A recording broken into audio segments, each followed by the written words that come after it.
And welcome back to episode number 51 of Raise the Banner podcast. I'm one of your three co hosts. As usual, McAtoy here with Zach Brewitt and Benny Ball Game. Dearth, boys, how you doing? Great. It's the 28-3 episode. All right. I'm doing well. Yeah. Is that Super good? Bowl 51. Yeah. All right. All right. Let's jump into it. Speaking of the Patriots, they're 1-2.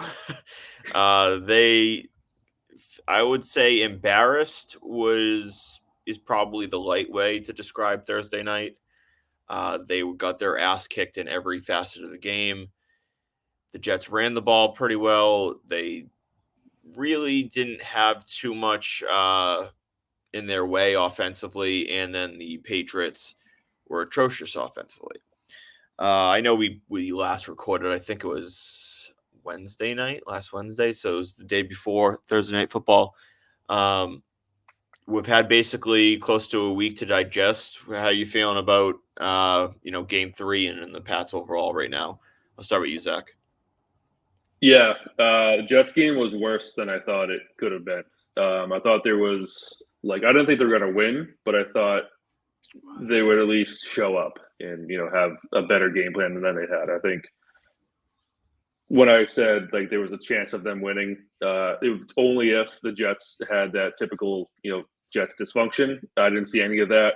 I thought the defensive game plan was exceptionally bad. I mean, there was just countless plays over the middle where there was nobody home. There was no linebacker to spy. There was just pure green grass in front of whoever the wide receiver was, and Aaron Rodgers just picked them apart. I thought Christian Gonzalez was really bad in that game, and then the offensive line as well. We talked about that just really all year, and that was the number one kind of concern going into the game or the season. Sorry. And again, they just got embarrassed. So nothing went well. I truthfully turned it off before Drake Maye came in, so I didn't really see how he performed. I heard a mixed bag on Twitter, and kind of, as a result of what it was, the reactions I heard were mixed bag. Like, he did fine for what he was given. But yeah, I mean, before the season, I had them going 1-3 to start the season. I have them again losing next week. So, but I thought they would at least put up a fight, and I saw nothing of the sort. So, just worse than I thought. Honestly, not good. Yeah. Ben, how about you? Yeah, I mean, more of the same. They didn't play great. That was as bad as I think things could have gone. Offensive line, not good. More injuries. Couldn't run the ball. Stevenson fumbled for a third game in a row. Wide receivers not getting open. And even if there's some glimmer of hope, the offensive line is not pass protecting well at all. I don't know what the pressure numbers were. It felt like it was 100%. Every time that percent dropped back, it felt like somebody was in his face. Was 52% or something like that. Yeah. If you would say, if you would have me guess, my realistic number would have been higher than that. I mean, obviously you can see the limitations with the offense overall. This is kind of 2 games in a row where the defense has really underwhelmed me. They're not giving up a ton of points. 23 against Seattle, 24 last week. But big picture, not a ton of pressure on the quarterback. A couple of sacks. I forget how many they had against Seattle. I think they had 2 or 3 against the Jets. But it just felt like Aaron Rodgers could have whatever he wanted. Granted, they didn't put up a high number of points. 24 is kind of typically middle of the pack on a year in, year out basis in the NFL. Could have been 27. Probably should have been 27, but Zerline shanked the field goal at the end of the first half. And then, of course, they didn't really need to do much of anything at the end of the game. But I think Rodgers completed 78% of his passes.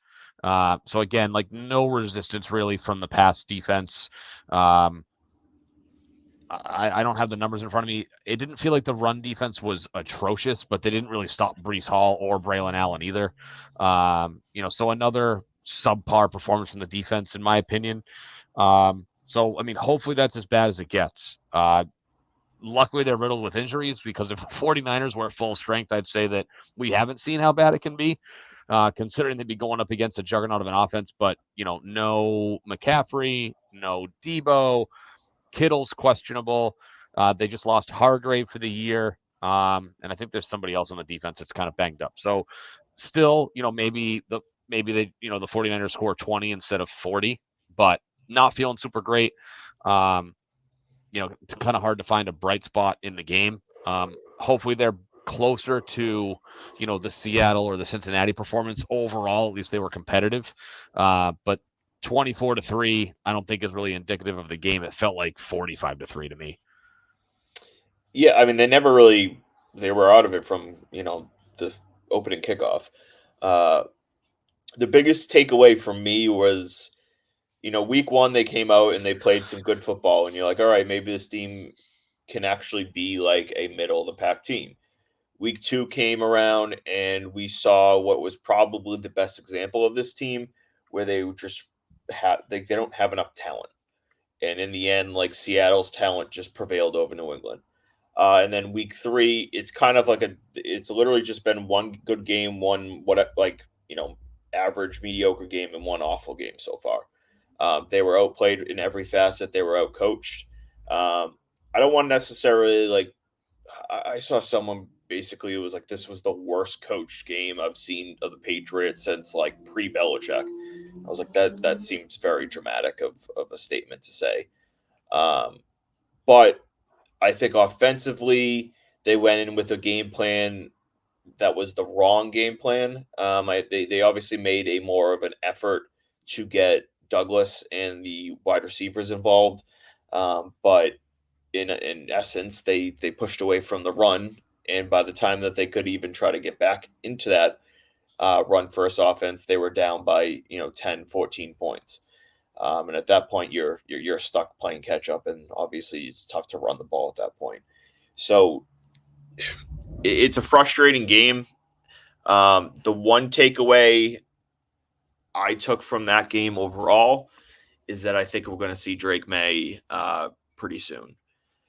Ben, we talked about this the other day, and I don't know, maybe over the last day or two, it's kind of I've shifted the other way, but I think that if they can get Sal back and he can solidify the left guard spot, and they can just be serviceable on the O-line, I think there's a real possibility that we see Drake Maye next week. And by next week, excuse me, I mean week 5.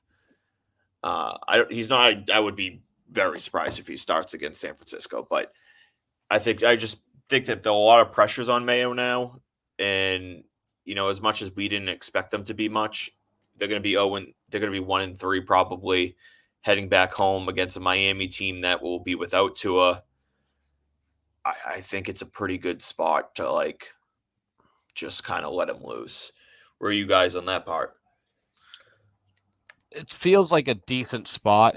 I think, and this really depends on how much you want to give credence to what Mayo says versus how he acts. But he basically, in the way that Mayo can, given the circumstances, gave Brissett as much of a ringing endorsement as you can give at this point in the season by saying that, he showed toughness and grit and battled, and, which is, a soft way of saying that things don't look good, but he didn't give up. I just don't really know what to expect. I think, you had mentioned to me the other day, you messaged me and said that you thought that if the offensive line was in a better spot, that Drake Maye would probably be starting. I've kind of revisited that idea, and I'm not really sure how I feel about it. Mayo said from the beginning of the whole process, well, not the beginning of the whole process, he said towards the end of preseason that the O-line play had no impact on his decision for who would play quarterback. So if you take that at face value, which I find it really hard to believe that you can take that statement at face value. Of course he's lying to you.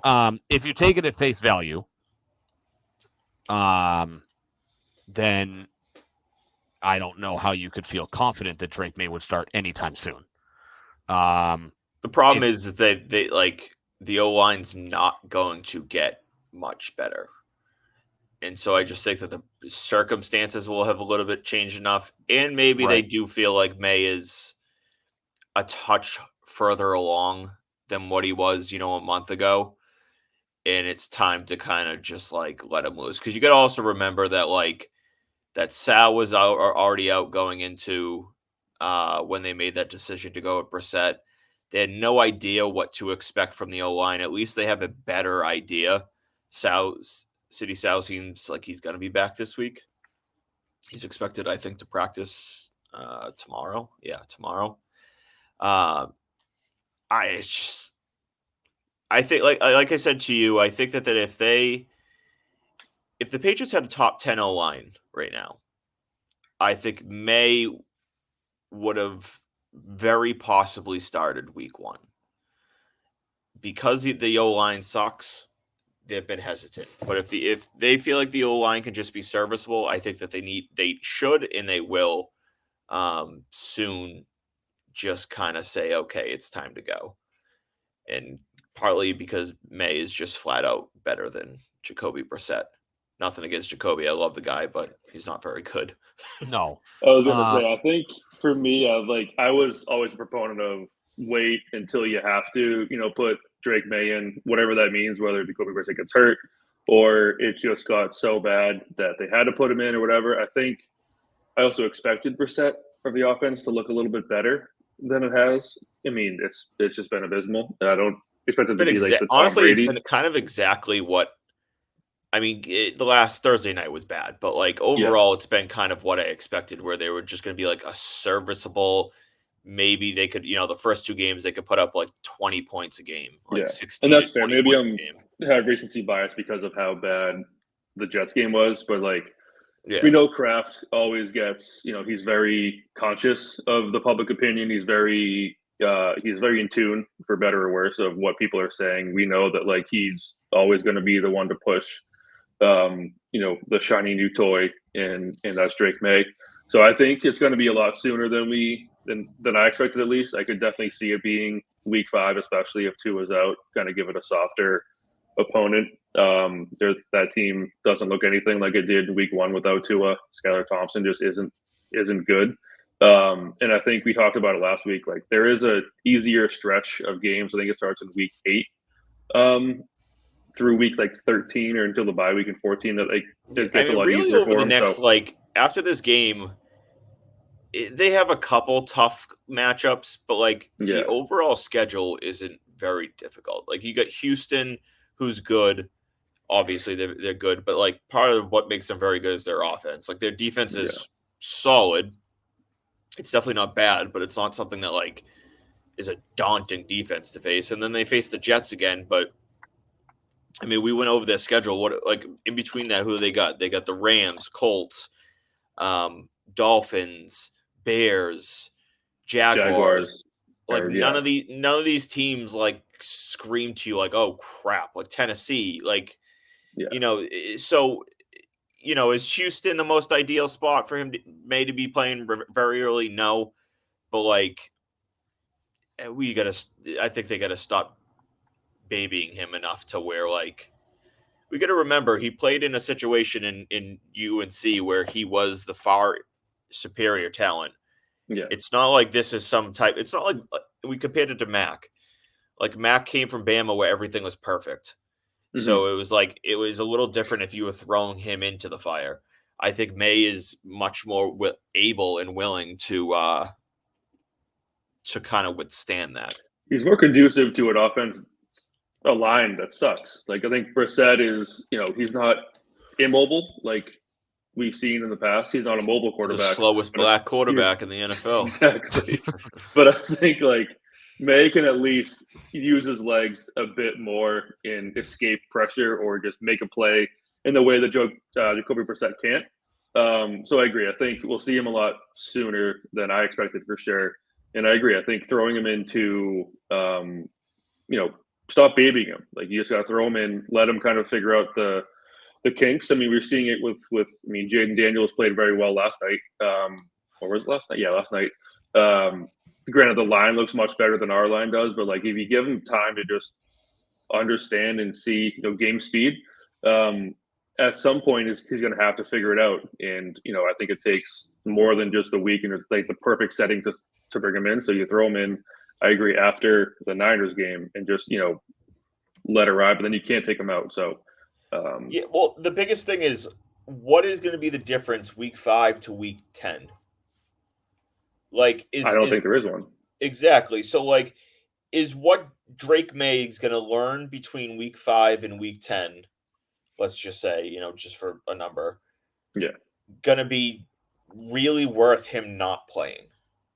I disagreed. I thought maybe he should have started week 1, but like I kind of get the first 4 games where they were facing Cincy, who, despite the fact that they're 0-3, we thought it was going to be a tough game.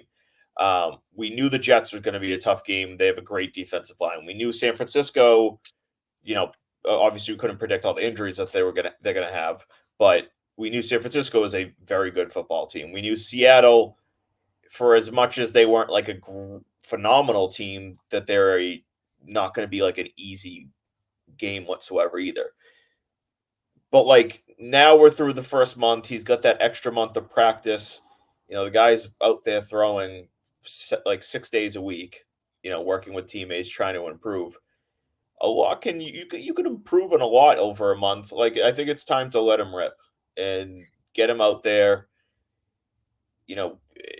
Basically tentatively plan now that we'll give Brissett this one more game, and then it's time to roll with May, and just kind of see where it goes. And like you said, you really can't pull him. So you just got to be able to get ready and prepare for what could be a bumpy road over the next final 11 weeks or 13 weeks of the season. Yeah, and it's going to be bumpy no matter what. But yeah, and I think that's you proposed the question and maybe you inadvertently answered it. I think that's the difference between week 5 and week 10 is at what point are the Patriots comfortable with the prognosis for the remainder of the season and saying, okay, if we're making this change, we're not backing out on it. So what is best for Drake Maye's outlook moving forward? Is it, it's been a month, so the season is his, or is it not? Are we not comfortable riding it out riding it out for the remainder of the season with him for the last, 13 games?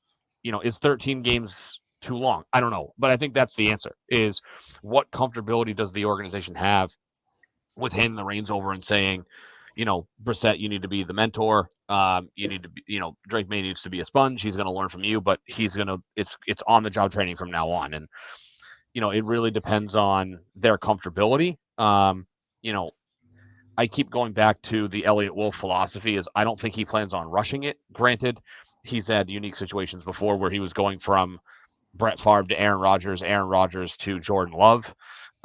So there was no pressing need to rush the quarterback. I still think he plays it a little conservative, but it's all going to boil down to the team and the organization's comfortability with, at what point do we let him go and just deal with what happens the rest of the season. I still think that there's a little bit of PTSD with, not just Mac Jones, but you look at, Caleb Williams has not had a sterling start to his season. You look at Bo Nix. He was decent this past week, but not a sterling start to his season by any stretch of the imagination. Who's the other guy? Yeah, Jaden Daniels has flashed a little bit. So this is expected, though. Like, that's expected for these young guys. But I think that when you look at the track record of the success rate of starting rookie quarterbacks early versus not, and the success rate is staggeringly low for the guys who start right away and don't sit and develop and learn on the bench behind a veteran. And I mean, again, believe what you want, but the numbers are the numbers. It's staggeringly low, the hit rate on quarterbacks. So I think that what's the hit rate for quarterbacks that sit? Can't be much. It's not much higher. I mean, in recent memory, Lamar Jackson sat, MVP, Patrick Mahomes, 3-time Super Bowl winner. He sat for a year. I mean, Justin Herbert was going to sit. He kind of got thrown in the line of fire because Tyrod Taylor got injured like second or third game of the year that year. Did Tua sit? No, Tua started right away.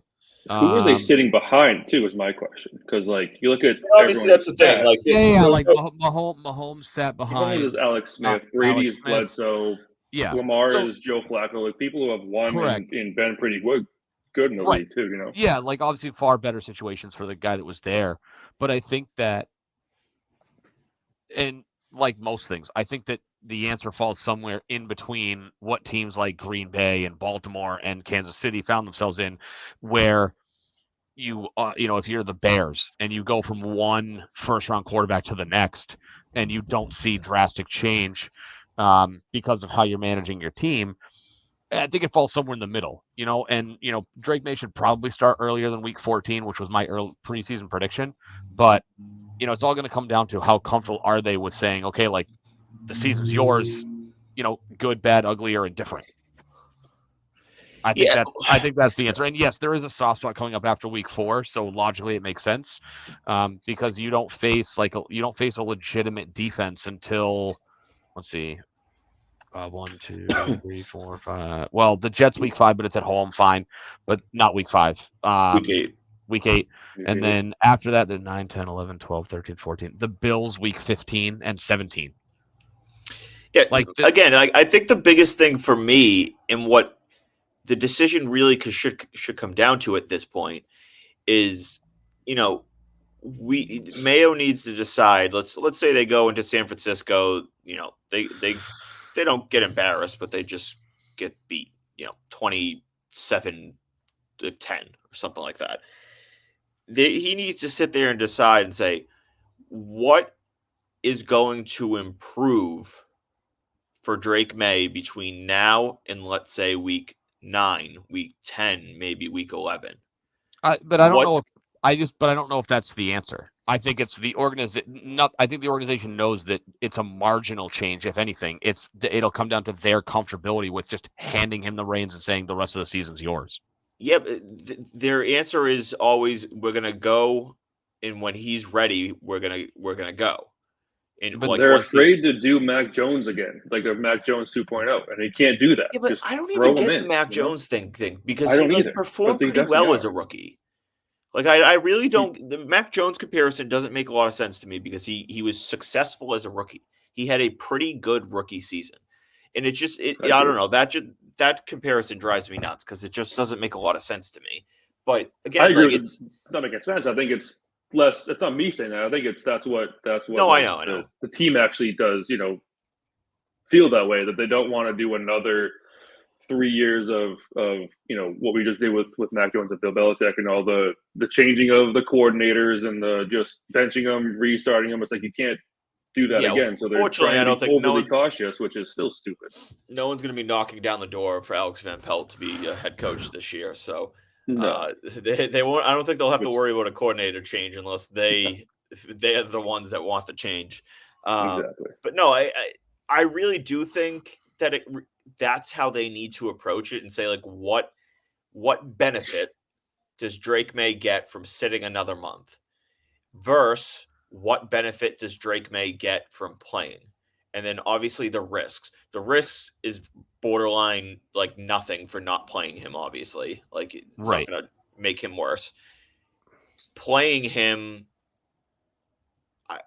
theoretically, there's negatives. I don't know, but like I think the risk is incredibly high playing him. but like Incredibly high. what's the difference? It's a very high risk reward if you play him. Incredibly high. What's the difference of the risk if you play him week 5 versus week 10? 5 more weeks of figuring out the offensive line. The O-line's not going to be The O-line's the magically. O-line, though. The O-line's not going to be magically better week 10. I Like, mean, Caden Wallace won't stop holding in 5 weeks. Like it's just who he is. But I'm trying to think of what is the organization saying? Not what am I saying as a fan? No, I mean I get it to an extent, but that's like what they need to think of is like we're obviously fans and stuff like that, but like they have to be inside the locker room and just on the practice field and deciding like, is our O-line going to magically get better over the next month? like to the point where it's like a marginal, noticeable difference? The answer is like no. The goal is that the O line can just be serviceable. And if the O line's serviceable, then like maybe it's a little bit of a better situation if they could figure it out by week 10. I would argue that going from where they're at to serviceable is a drastic improvement. No? I mean, theoretically, but what are the odds that they get there?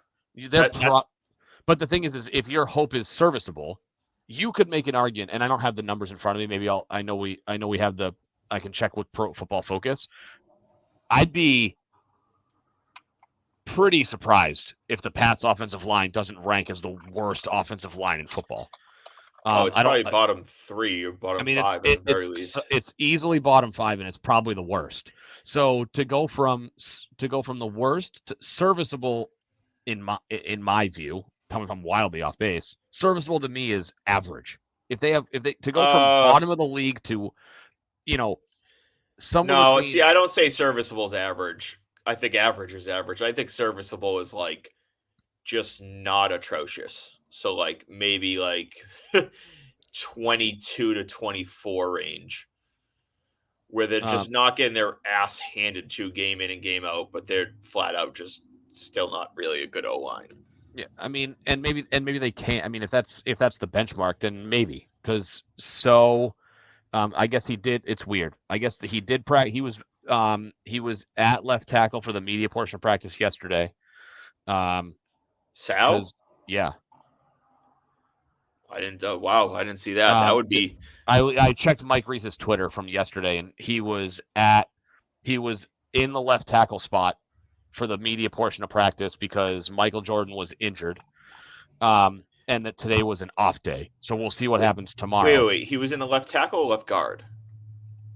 Hold on, I'll go back and look. I'm pretty sure it said left. You said Jordan. Jordan's the left guard. That's why you caught me off guard as saying Sal was at left tackle, which I think he started as a tackle last year. Oh, sorry, guard. You are correct. Okay. Guard. My mistake. Okay. Kane Wallace has been left tackle. City Sal has been guard. Sorry, mixed. So, and I guess the assumption is that Kane Wallace is going to get all the opportunity to be the starting left tackle this upcoming week.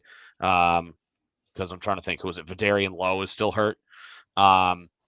So, but in any case, so City So was back. But I think that if the goal is to become serviceable, that's not a huge jump if you're going to get City So back. And obviously there's going to be growing pains with Caden Wallace. Zach hit the nail on the head. The holding issues. I thought the couple of those were a little egregious, but we don't have to go that route. But I think that, that's, if they feel that the offensive line can go from really bad to serviceable / below average in 5 weeks, then that's the difference between Drake Maye starting against the Dolphins and then starting, I don't know what they have week 10. Perhaps. My thing is just they have to be realistic with what are the odds of that happening.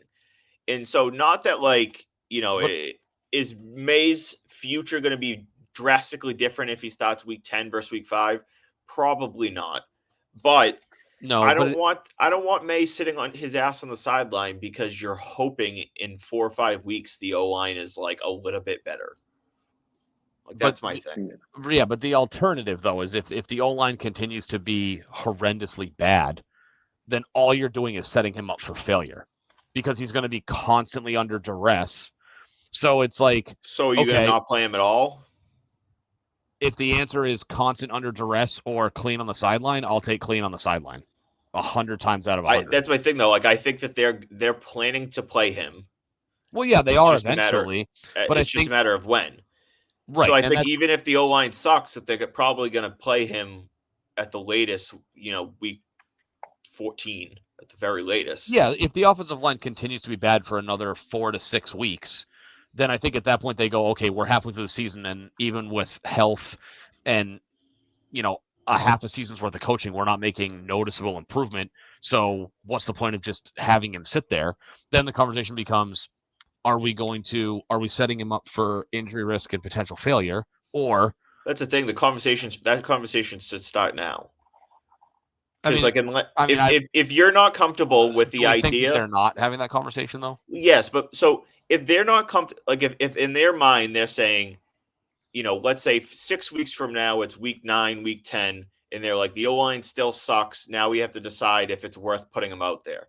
Like if you're making those decisions, then like make them now. If you're gonna be willing to put them out there week 10 with a bad O line, put them out there week 5 with the bad O line.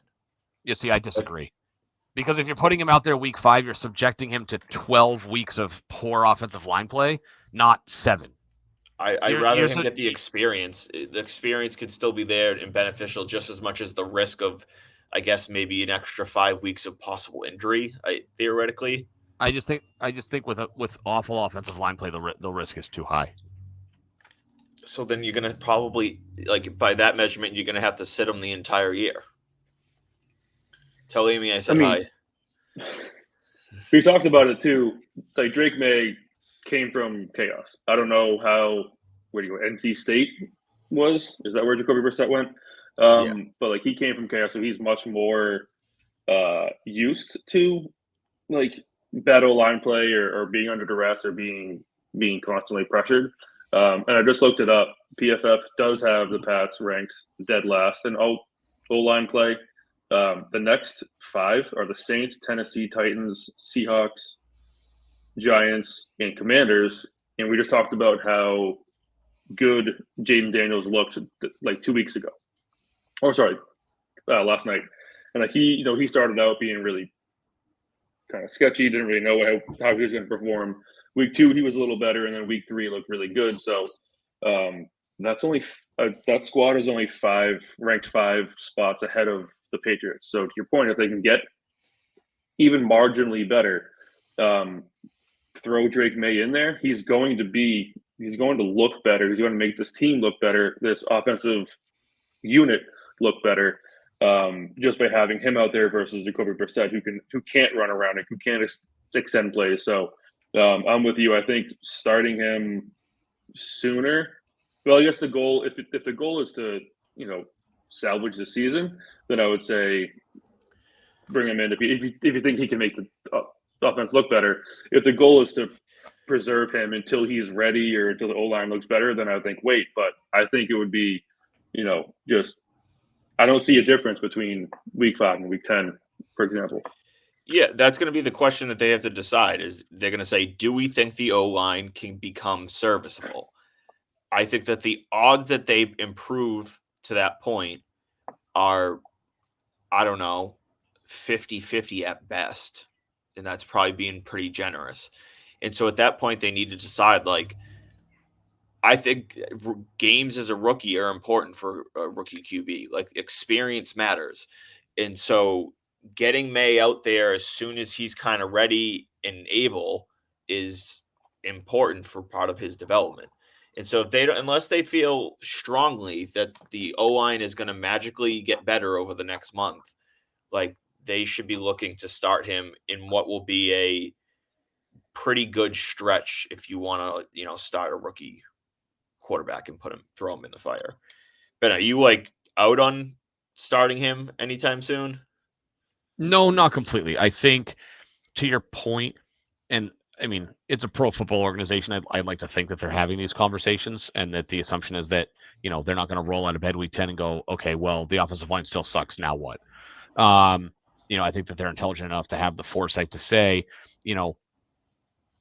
where do we see ourselves in 4 to 6 weeks and what's the best decision moving forward? I think that in terms of your matchups, I think that if you start in week 5, you're giving him a soft landing spot, so to speak. Not a murderer's row of defenses. I think 3 of the 5 or 4 of the 5 games after this week, they have 4 consecutive. Well, 4. The third game of that 4-game stretch is in London, so it's a de facto game. But 3 out of those 4 games, 3 out of the next 4 after the 49ers are true home games. And the fourth one is where you really don't see a defense that scares you. So am I out on it? No. But for me, I I would err on the side of caution and say,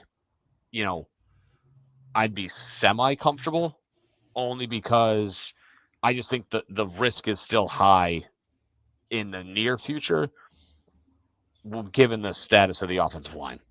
But I'm not out wholeheartedly. I'd welcome a change. I would just be, cautious with how things are going to look 6 weeks from now if they decide to turn the reins over. Yeah, that's fair. Again, if they hold them out, I'm not gonna it's gonna be similar to what we talked about before the season, where I don't think it's gonna be some oh my god, you're making a colossal mistake by not starting them. Blah blah blah. Blah. It's not gonna Yeah. be that. It's just gonna be what are we waiting for exactly? And I just don't really see the difference for May in terms of developing that is going to make that big of a difference at this point. Even just in the brief of what we saw on Thursday night, I think he's capable of doing it. He's got good presence in the pocket. The people were putting up photos of when he got kind of drilled when he tried to scramble, and it was this is why you don't start. Well, it wasn't even inside the pocket. He tried to step through and run for it, and the guy came out from the side and kind of decked him. That's going to happen no matter the O line. So I don't want to see that as an excuse. But Yeah, it really comes down to we're starting to get to the question of what are we waiting for, and I don't think that development is going to over the next month is going to be that much different. Really, I could kind of have understood the first month, but the next month, what is he going to really improve on over the next month that is so monumentally different than what he is right now? And I know you could kind of make that argument for the same thing, but at least he got his feet wet, obviously week 3, and he's seen now 4 live games of from the sideline, obviously, but he'll have 4 weeks of game film to break down and try to improve on that aspect, and then obviously a month worth of practicing and stuff like that. Yeah. So the O-line is the O-line. If your goal is to win games and develop him as quickly as possible, then throw him in, let him learn, on the fly. Yeah, unless they're going to trade for some offensive lineman that's going to make them notably better. I'm kind of ready for that show. I don't think I would start him week 4. I'll say that. I agree with that. Going across country, San Francisco, let Jacoby take that beating, I guess, from the Jets, the San Francisco D-line and stuff like that. But this whole conversation has really made me realize how much of a silent hero Scarnecchia was. He just could turn. I'm gonna be honest with you, Scarnecchia. I don't think the O-line would be magically better under Scarnecchia here right now. No, but it wouldn't be top 5 or top 10. But I mean, he left and he was here in 2014, and then he retired or something like that, didn't he? Yeah, in 2015, and the team was so bad, and they brought him back, and it was back to serviceable, if not really good. So he had some sort of secret sauce to make he elevates very similar O-line good. He elevates people, but in the end, talent is talent. They just don't Trent have a Brown lot of was talent. an all-pro, and Trent Brown sucks. He's out. I know he's hurt now for the rest of the year, but he made the 2018 team was nothing great, and he made that team look like the old Cowboys of the 2010s. Yeah, Scar retired after 2013 and came back 3 years later because they couldn't find anybody to. I thought he was only gone for 1 year. I didn't realize it was 3. Yeah, they had to fire what's his face. I forget what his name was. It was something with a B maybe. Because he sucks so bad, they fired him mid-season. That was 2015, I think, right? Yeah, 2015. It was the big bald guy. Remember that? Yeah, it's not Dayball, but I think of Dayball when it happens. But I know it's not him. I forget where he is. I thought he won the Super Bowl with us in 2014, retired, and then whoever this guy, not Dayball, is, came in, and then 2016 they brought Scar back. No, so they had Dave. I'm gonna butcher the pronunciation of his last name. DeGuglielmo. Yeah. Was the offensive line coach for the Seahawks Super Bowl, and then he didn't last. And then they had who was the guy they had when Bill O'Brien was here? Last year? Yeah, the guy from the guy from Oregon, or is that this year? Oh, no, that was Adrian Clem. Adrian Clem. Yeah, he obviously he got sick or something and left, and Yeah. But they had I forget. I don't know why I brought that up, but they had I forget who they had after Dave, and then Scar unretired, and was here for 4 more years because he was on the Super Bowl 51 and 53 teams. He retired after Super Bowl 53. Yep, that makes sense. And said he would not come back. All right, let's transition to a little bit of Red Sox. I know we talked about before we went live that they're 3.5 games out. They have I think 5 more games to go. Yes, they would need a miracle to fill a playoff spot. Technically, they're still alive, but they would need a miracle. They've won their last 3, so at least they're kind of playing some decent ball. But they're the Titanic trying to lock up all the doors and pray. Yeah. That's kind of the best way to put it. But my question here is, I'll kind of make it a little simple yet complex at the same time. Was the season a failure? Yes or no? Or your explanation? So overall, yes. Like in a basic sense, and here's why I'll elaborate. Given that they're the Boston Red Sox and they have the resources and they have the fan base and they have the market to be a perennial contender, I think that anytime you don't make the playoffs, that's a failure. Having said that, how they're conducting business is a different story altogether. They're trying to bring these young guys along. That's been evidently clear for the last 2.5 years, if not more. So I think, given how they're going about it, the answer would be no.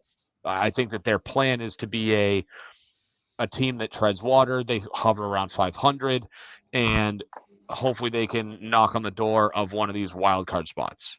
They are not overextending themselves because they know that or at least we hope as a fan base that they're going to overextend when these hopefully 4 guys come up in the near future. But I think in a broad sense, it's unfortunate that this is how they decided to do things, and that in general, not making the playoffs in Boston is a failure. But when you factor in how they're trying to conduct business, I don't think that the team measures successes and failures in the win-loss column yet.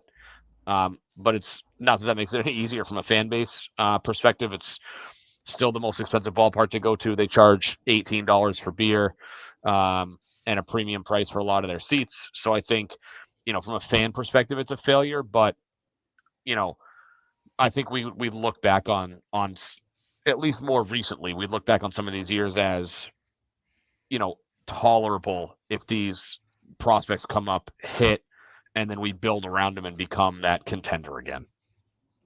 Fair enough. Ben, Zach, how about you? Yes, the season has been a failure. Anytime, as Ben said, you, as a big market team, one of the biggest in baseball, you miss the playoffs and are at risk of going under 500. It is a failure. I get it. You can easily bring up people and bring up your prospects, in a way that you're kind of bringing them up easily and not throwing them into the fire. But you still have to spend, still have to be in the mix for top free agents or top trade targets, and not have a spending cap or a limit on what you're going to spend on players. For whatever reason, John Henry and organization have made that abundantly clear that they don't want to spend. As a fan for the last 25 some odd years, watching them be in every single trade talk or be linked to every big free agent or big trade acquisition, for them just to turn the other cheek and not even have interest in someone like a Juan Soto, for example. I know he's not a fit here now, but as an example, it is a failure when you go under 500 or potentially under 500 for 4 of the last 5 years. Missed the playoffs 4 of the last 5 years, 5 of the last 6 years if you go back to 2019. Yes, and I know that what they're trying to do is bring it up, but as Ben said, you're still the most expensive ballpark to go to. People aren't coming as fans; they're coming to these marketing events, basically with the baseball game going on. Yes, it's a failure as a season. Yeah, they didn't improve from last year. Like they're in the borderline exact same spot. They did it in a little different way, but they didn't really improve from last year. So I don't think that there's really any justification to call this anything other than a failure of a season. You guys kind of touched on a little bit of it, different aspects of what would make it that way. We talked about before the season where they said that, Henry said, "Oh, we're waiting for these guys to be ready." And I remember screaming to Ben in anger that, like, why are you waiting? If you're so confident that these guys are gonna be good, you can spend now knowing you're not gonna have to pay because these guys are good. You're gonna have young, cheap replacements. And so I know we don't have to dive super deep into like what we expect this offseason, but like, yeah, it was another failure. And I hope John Henry finally kind of sees the direction of this team and says, this team is ready to compete. Because while they're going to be hovering around 80 wins, I think they're at 79 right now, they're not far off. They're really not far off considering what's coming through the pipeline.